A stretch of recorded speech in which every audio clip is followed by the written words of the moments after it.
Gimana rasanya kalau lo lagi istirahat di kamar hotel, tiba-tiba 4 orang brute force masuk, geledah barang-barang lo, terus nuduh lo pakai narkoba tanpa bukti? Itu yang kejadian sama Letkol Aditya. Tapi masalahnya, dia bukan orang biasa. Dia tentara, spesialis intelijen, dan dia nggak bakal tinggal diam. Assalamualaikum saudara-saudara. Sebelum lanjut, jangan lupa subscribe, biar nggak ketinggalan cerita keren lainnya. Tulis sholawat di kolom komentar, dan kasih tahu gue, kalian nonton. Dari kota mana? Kita lanjut. Malam itu, suasana di kamar Hotel Borobudur, Jakarta, begitu hening.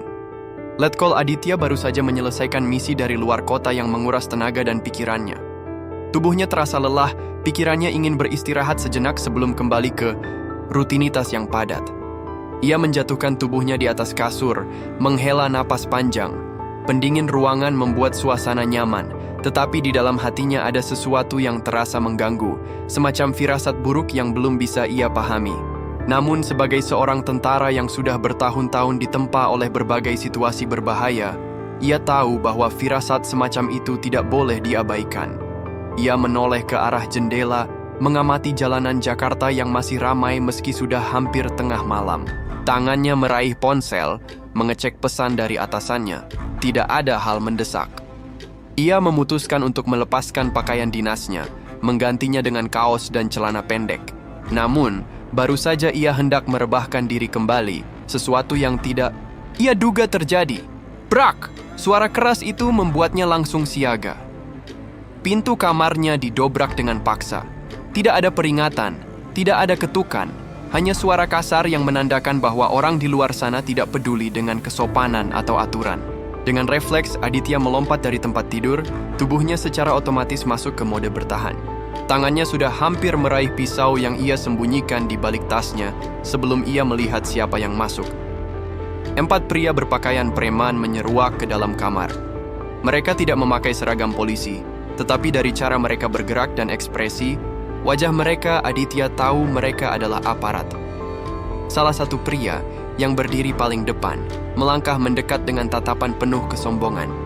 Wajahnya keras, rahangnya kokoh, dan sorot matanya menilai Aditya dari ujung kepala hingga kaki. Ia terlihat seperti seseorang yang sudah biasa menyalahgunakan kekuasaan. "Lo Letkol Aditya?" tanyanya dengan nada meremehkan. Aditya menatapnya tanpa ekspresi. "Iya, ada masalah?" Pria itu menyeringai tipis. "Kita dapat info kalau lo bawa barang haram," katanya, melipat tangan di dada. Aditya menaikkan alis. "Barang haram? Lo serius?" Lelaki itu mengangguk. "Lo pakai narkoba di sini, dan kita bakal cari buktinya." Di belakangnya, 3 pria lain mulai bergerak, menyisir ruangan dengan cepat. Salah satu dari mereka langsung menggeledah tas Aditya. Sementara, yang lain membuka lemari dan mengangkat kasur. Mereka tidak repot-repot meminta izin, tidak membawa surat perintah, dan jelas tidak peduli dengan prosedur hukum yang seharusnya mereka ikuti.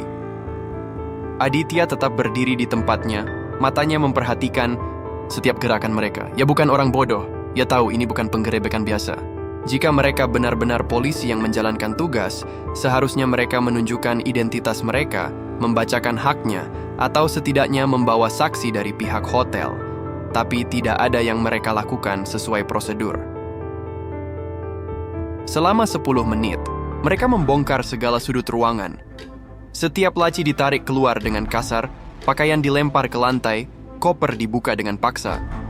Salah satu dari mereka bahkan merobek bantal, seolah berharap menemukan sesuatu yang bisa dijadikan bukti, tapi hasilnya nihil.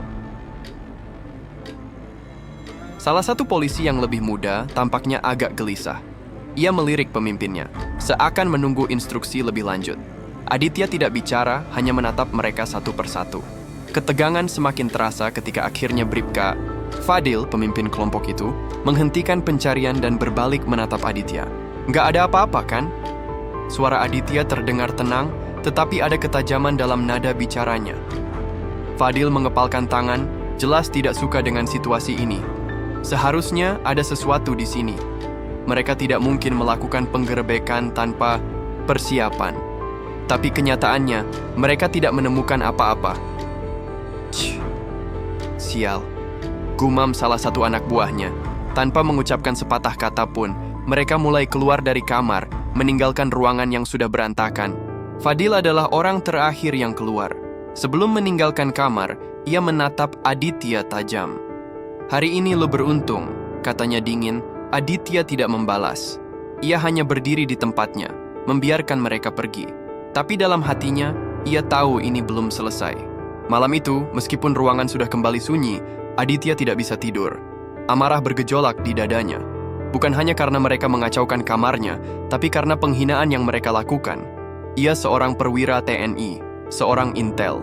Ia sudah mengabdi bertahun-tahun untuk negara ini, menjalankan misi berbahaya yang tidak semua orang berani ambil. Tapi malam ini, ia diperlakukan seperti penjahat kelas Terry. Ia duduk di tepi tempat tidur, menatap kosong ke arah lantai. Dalam pikirannya, berbagai kemungkinan berputar. Ini bukan sekadar kesalahan prosedur, mereka bukan polisi biasa. Ada sesuatu yang lebih besar di balik semua ini. Ia meraih ponsel dan membuka aplikasi pesan terenkripsi. Ada seseorang yang harus ia hubungi. Keesokan paginya, setelah membersihkan ruangan dan memastikan semua barangnya masih ada, Aditya berangkat ke markasnya. Ia langsung menemui komandannya, melaporkan kejadian tadi malam.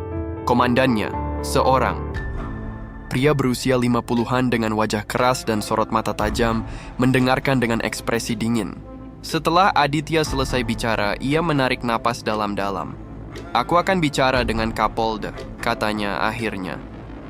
Beberapa jam kemudian, Kapolda Jakarta Pusat dipanggil ke Kodam Jaya.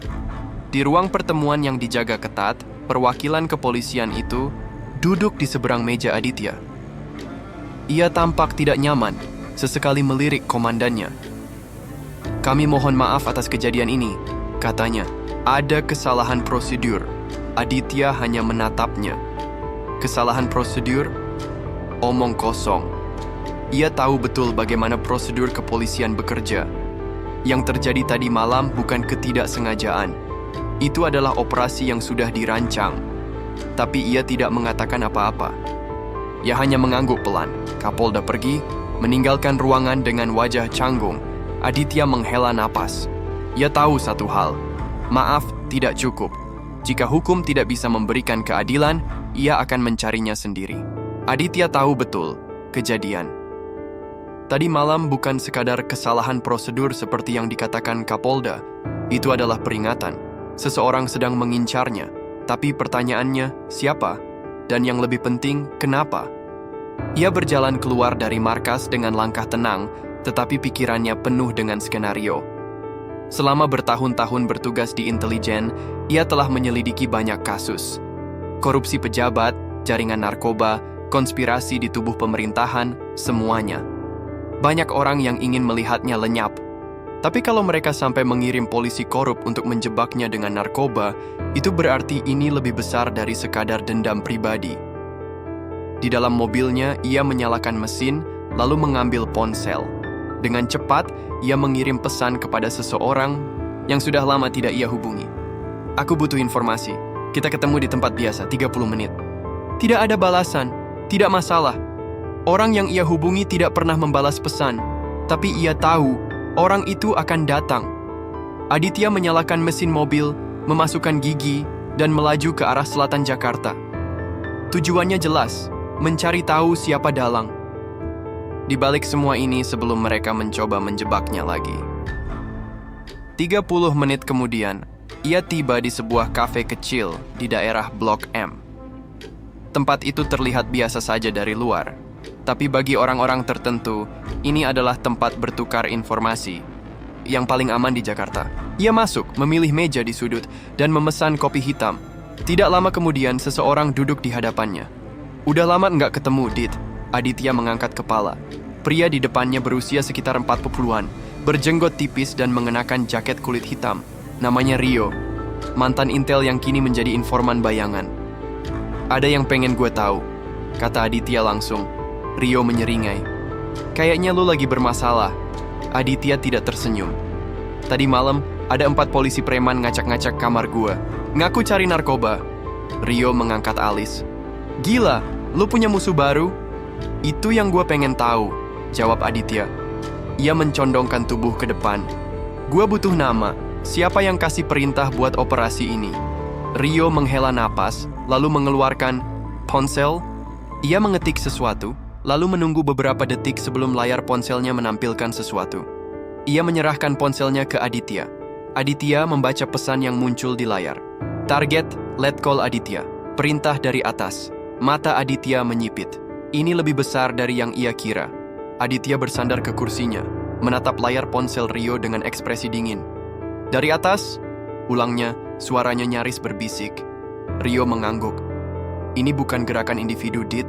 Kalau perintahnya dari atas, itu berarti ada petinggi yang mau lu. Lenyap! Aditya menghela napas panjang. Ia sudah menduga ini, tapi tetap saja mendengarnya langsung membuatnya merasa lebih waspada. Lo bisa kasih gue nama? Rio menggeleng. Belum, tapi gue bisa cari tahu. Kasih gue waktu 2 hari. 2 hari. Aditya ingin bertindak lebih cepat, tapi ia juga tahu bahwa pekerjaan seperti ini butuh waktu. Fine, katanya akhirnya. Tapi gue butuh. Satu hal lagi, lo bisa cari tahu siapa 4 orang yang masuk ke kamar gue tadi malam? Rio tersenyum tipis. Itu lebih gampang. Ia mengetik sesuatu lagi di ponselnya, lalu menunggu. Beberapa menit kemudian, ia menunjukkan layar ponselnya ke Aditya. 4 nama muncul di sana. Aditya membaca satu persatu. Matanya langsung tertuju pada satu nama yang sangat familiar. Bribka Fadil. Jadi ini bukan kebetulan. Fadil adalah anak buah dari seorang polisi yang pernah berurusan dengannya dulu. Kompol Surya dan Aditya mengepalkan tangan. Jadi ini balas dendam? Atau ada sesuatu yang lebih besar? Aditya keluar dari kafe dengan langkah mantap. Kepalanya sudah penuh dengan rencana. Kalau ini benar permainan kotor dari petinggi kepolisian, ia harus sangat hati-hati. Musuhnya bukan orang sembarangan. Ia masuk ke dalam mobil, menyalakan mesin, dan berpikir sejenak. Langkah pertama, cari Fadil. Tangannya mengetik pesan kepada seorang rekannya di kepolisian. Gua butuh lokasi Bribka Fadil sekarang. 5 menit kemudian, sebuah pesan masuk. Di kantor Satres Narkoba, hati-hati, Dit. Dia nggak sendirian. Aditya tersenyum tipis. Bagus. Kalau dia di kantor, gue masih bisa main dengan cara bersih. Ia menekan pedal gas dan melaju ke markas Satres Narkoba. Dalam pikirannya hanya ada satu hal. Malam ini, dia akan mendapatkan jawaban. Sesampainya di kantor Satres Narkoba, Aditya turun dari mobil dengan tenang. Ia berjalan ke dalam gedung, menunjukkan kartu identitas militernya, dan langsung meminta bertemu dengan Bribka Fadil. Petugas di meja resepsionis tampak ragu. Ada perlu apa, Pak? Aditya menatapnya tajam. Penting, panggil dia sekarang. Beberapa menit kemudian Fadil muncul. Wajahnya langsung berubah saat melihat Aditya. Letkol Aditya? Tanyanya pura-pura kaget. Aditya hanya tersenyum tipis. Kita perlu bicara. Fadil melirik ke kiri dan kanan, jelas tidak nyaman. Di sini? Aditya mengangguk. Atau kita bisa bicara di tempat lain. Gua nggak keberatan kalau lo lebih suka tempat yang sepi. Fadil menelan ludah. Ia tahu bahwa Aditya bukan orang yang bisa dianggap remeh. Setelah beberapa detik berpikir, ia akhirnya mengangguk. Oke, ikut gua. Mereka berjalan keluar, masuk ke parkiran gedung. Saat mereka sampai di pojok yang sepi, Aditya berhenti dan menatap Fadil tajam. Gua mau lo jujur sama gue, katanya pelan, tapi penuh ancaman. Siapa yang perintahin lo buat ngejebak gue? Fadil menggeleng cepat. Gue cuma jalani tugas, Pak. Gue nggak tahu apa-apa. Aditya tersenyum dingin. Lo pikir gue bodoh? Dalam sekejap, tangannya bergerak mencengkeram kerah Fadil dan mendorongnya ke tembok. Gue kasih lo satu kesempatan buat jawab jujur, bisiknya. Atau gue pastiin lo nggak bakal kerja lagi di kepolisian. Mata Fadil membelalak. Ia berkeringat. Jelas, ia tidak menyangka bahwa Aditya akan seagresif ini. Aditya menatapnya tajam. Sekali lagi, siapa yang kasih lo perintah? Fadil menelan ludah, napasnya memburu. Lalu akhirnya dengan suara gemetar ia menjawab, Kompol Surya dan seseorang yang lebih tinggi dari dia. Aditya merasakan dadanya menghangat, bukan karena ketakutan, tetapi karena amarah yang mendidih. Nama Kompol Surya sudah lama menghilang dari peredaran setelah kasus korupsi yang hampir membawanya ke penjara. Tetapi sekarang, nama itu muncul lagi, dan bukan sekadar muncul. Dia berusaha menjebak Aditya dengan cara paling kotor. Tangannya masih mencengkeram kerah bribka Fadil. Napas pria itu memburu, keringat mengalir di pelipisnya. Kompol Surya. Gumam Aditya, suaranya lebih seperti bisikan maut daripada pertanyaan. Dia mau apa dariku? Fadil mencoba menghindari tatapan Aditya, tapi cengkeraman di kerahnya semakin erat, membuatnya sulit bergerak. Gue nggak tahu persis, Pak. Suaranya bergetar. Tapi gue denger-denger lu punya sesuatu yang dia pengen. Mata Aditya menyipit. Jangan main teka-teki sama gue, Fadil. Apa yang gue punya? Fadil menggeleng cepat, kepanikannya makin menjadi. Gue nggak tahu, sumpah Pak. Gue cuma disuruh masukin barang bukti itu ke kamar lo. Gue nggak tahu lebih dari itu. Aditya menatapnya lama. Fadil mungkin pecundang, tapi dia bukan pembohong ulung. Dari caranya bicara, Aditya bisa merasakan kejujuran yang dipaksakan keluar oleh rasa takut. Ia mengendurkan cengkeramannya sedikit, membiarkan Fadil bernapas lebih lega. Lalu siapa yang lebih tinggi dari Kompol Surya? Tanya Aditya. Suaranya lebih tenang, tapi tetap mematikan. Fadil menelan ludah, menunduk. Gue nggak bisa bilang, Pak. Kalau gue sebut namanya, gue mati. Aditya mencibir. Kalau lo nggak sebut, gue pastiin lo mati lebih cepat. Fadil menggigil. Matanya melirik ke kanan kiri, seolah mencari jalan keluar dari neraka yang sedang ia jalani. Napasnya putus-putus, seperti orang yang baru saja ditarik dari dalam air setelah hampir tenggelam. Pak, tolong, katanya dengan suara serak. Kalau gue bilang gue bakal dihabisi, lo nggak ngerti siapa yang lo lawan. Aditya mendekat, matanya tajam seperti mata pisau yang siap menyayat. Justru itu, gue mau tahu siapa yang gue lawan. Fadil terdiam, bergumul dengan pikirannya sendiri. Aditya tahu dia sedang menghitung risiko. Apakah lebih baik mati di tangan Aditya sekarang, atau mati nanti di tangan orang-orang yang lebih berbahaya? Akhirnya, dengan suara hampir tidak terdengar, Fadil berbisik, "Jenderal." Aditya menahan napas. "Jenderal siapa?" Fadil menutup matanya sejenak lalu berkata lirih, "Jenderal Wisnu." Aditya terdiam sejenak. Nama itu bukan sekadar nama. Jenderal Wisnu adalah salah satu orang paling berkuasa di kepolisian. Jika dia yang menarik tali di balik semua ini, maka Aditya benar-benar menghadapi musuh yang tak bisa disentuh hukum biasa. "Tolong, Pak," Fadil memohon. "Gue cuma eksekutor. Gue nggak punya pilihan. Kalau lo mau balas dendam, jangan ke gue. Gue cuma bidak kecil dalam permainan ini." Aditya menatapnya lama. "Lo pikir gue bakal biarin lo pergi begitu aja?" Fadil menahan napas. Aditya melepaskan cengkeramannya dengan kasar, membuat Fadil terhuyung ke belakang dan terbatuk-batuk. Pria itu hampir saja jatuh, tetapi segera menopang tubuhnya di tembok parkiran. "Lo nggak akan gue bunuh, Fadil." Suara Aditya rendah, dingin, "tapi gue juga nggak bakal biarin lo hidup dengan tenang." Fadil terengah-engah, masih memegang lehernya, yang tadi dicekik. "Maksud lo?" Aditya tersenyum miring, ekspresi yang lebih menakutkan daripada kemarahan. "Lo sekarang jadi umpan gue. Lo bakal terusin hidup lo seperti biasa, seolah nggak ada yang terjadi. Tapi lo bakal kasih gue semua informasi tentang Surya dan Wisnu. Setiap gerakan mereka, setiap langkah mereka. Ngerti?" Fadil menelan ludah. Gue nggak bisa. Mereka pasti curiga kalau gue tiba-tiba berubah." "Terserah lo mau gimana caranya," potong Aditya. "Kalau lo nolak, gue pastiin informasi soal keterlibatan lo dalam operasi kotor ini bakal bocor ke media. Lo tahu apa yang bakal terjadi kalau publik tahu polisi kayak lo suka ngejebak orang?" Fadil menggeleng cepat. Oke, gue bakal bantu." Aditya tersenyum sinis. "Bagus." Ia berbalik dan berjalan menuju mobilnya, meninggalkan Fadil yang masih gemetar di tempatnya. Dalam kepalanya, satu pikiran berputar tanpa henti. "Jenderal Wisnu, lo nggak akan bisa ngumpet lama." Mobil melaju dengan kecepatan stabil di tengah kota Jakarta yang mulai lengang. Malam sudah merayap lebih dalam, tetapi pikiran Aditya masih terbakar. Ia telah menghadapi banyak musuh dalam karirnya, tetapi kali ini yang ia hadapi bukan sekadar preman jalanan atau bandar narkoba biasa. Ini orang dalam, orang yang berkuasa.